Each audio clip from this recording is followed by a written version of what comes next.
Hi, my name is Amy and you may know me as a book dork. This is going to be my video blog for my On the Chair for this upcoming week. And so On My Chair is kind of where I do either what books I've bought or which books I plan to read for the upcoming week.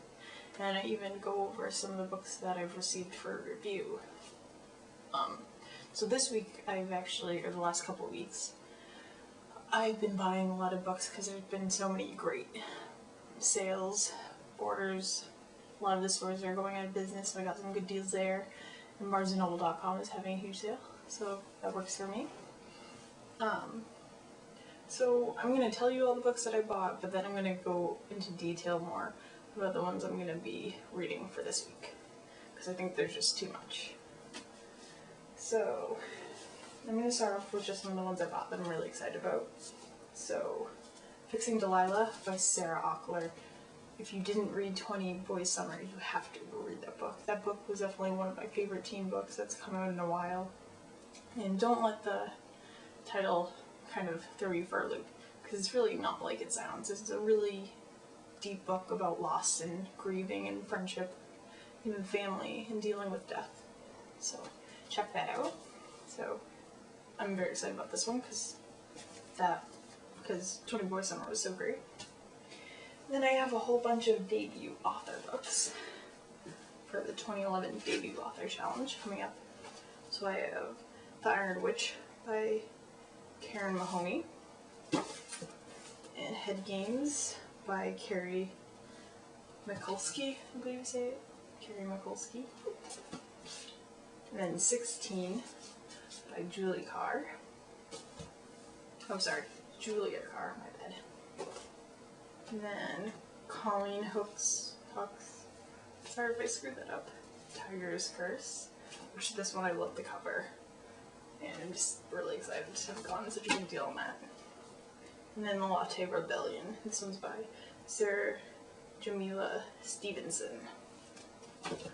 So those are ones I'll be featuring in the next couple of weeks. So then a couple more books that I've bought are Here Lies Bridget by Paige Harbinson. This one I found very interesting because it kind of sounds like Before I Fall. And so it's about Bridget Duke, and she used to be this really popular girl who ruled her school and was really mean. And she actually had a lot of insecurities, but no one really knew about that.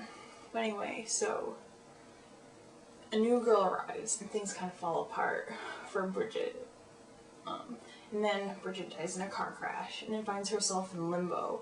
And she actually must live, or she spends time walking in the shoes of a bunch of the people that she wronged in school and in her life.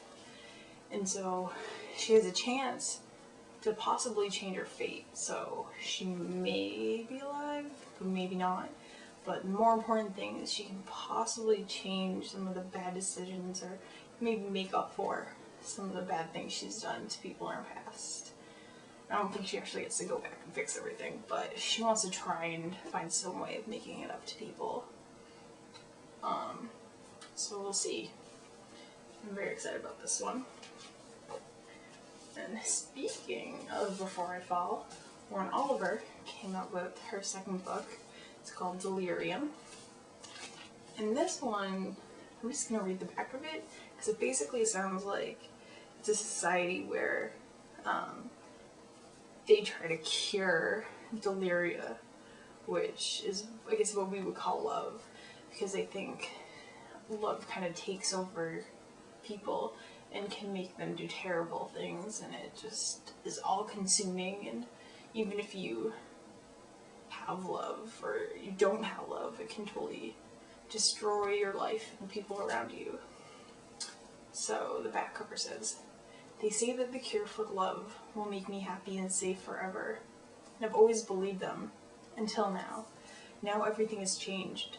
Now I'd rather be infected with love for the tiniest sliver of a second than live 100 years smothered by a lie."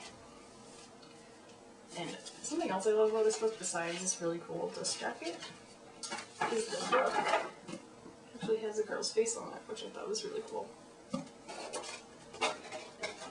the next thing I have is Kimberly Durding's Desire of the Dead, which is the sequel to The Body Finder. Sorry, a little bit of a brain fart there.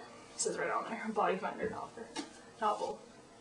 If you didn't read The Body Finder, it's great. It's really fast paced and awesome. Just a really great book. So basically, Violet can sense, I guess they call it echoes, of the dead, of those who have been murdered, I should say. And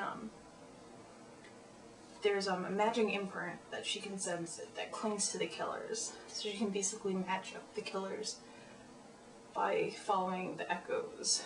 Or if she follows echoes to people who have died, and she can kind of match them up with their killers. If you read the first book, you know what I'm talking about. So, only a few people know about this special skill that Violet has, and this changes when she discovers the body of a young boy, and she catches the attention of the FBI. And on top of this, Violet is struggling to keep her,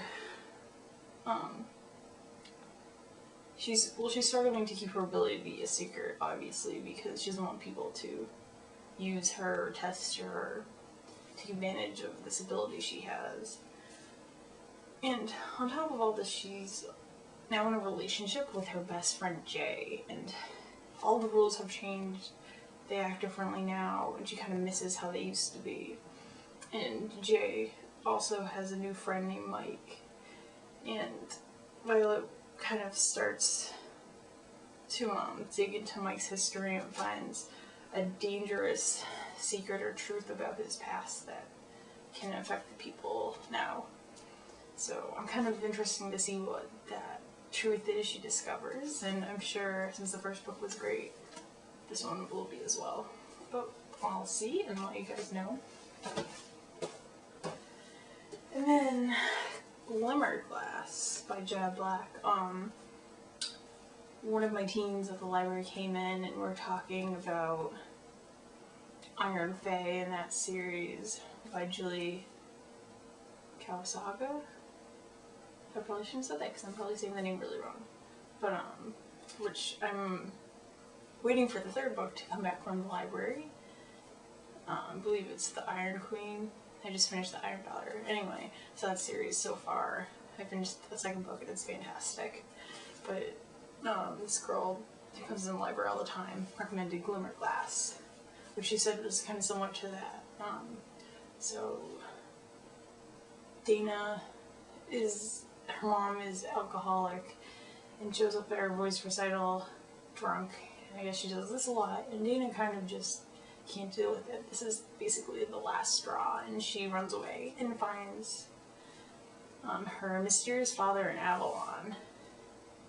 And that's the only place where the everyday world, so I guess the human world, and the world of fairies intersects. And she discovers that she's a fairy walker, so she's one of the few people who can travel between both the fairy world and the human or the everyday world.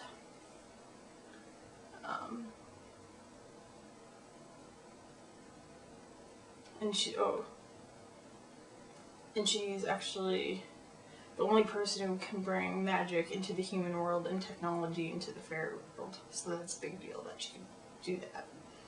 And she soon is tangled up in this cutthroat game of politics in the fairy realm.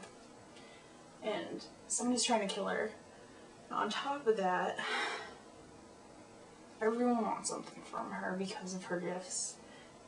They just keep asking, and it's hard for her to tell who's really there for her. And she meets this, of course, very attractive Fae guy, and she figures, oh, he's too attractive, she can never have a chance with him. But then she does. And so Dana's caught between two worlds and isn't sure where she'll fit in, because she never really fit in the human world, but this Fae world's just kind of out of control, and she needs to find her place. So yeah, Glimmerglass, Jenna Black. So that's it for this week. And I'll be posting some reviews, and yeah, have a great reading week. And of course you can leave comments on what you plan on reading or books you've received, and even post links to on your chair or in your mailbox or whatever similar version of this you do.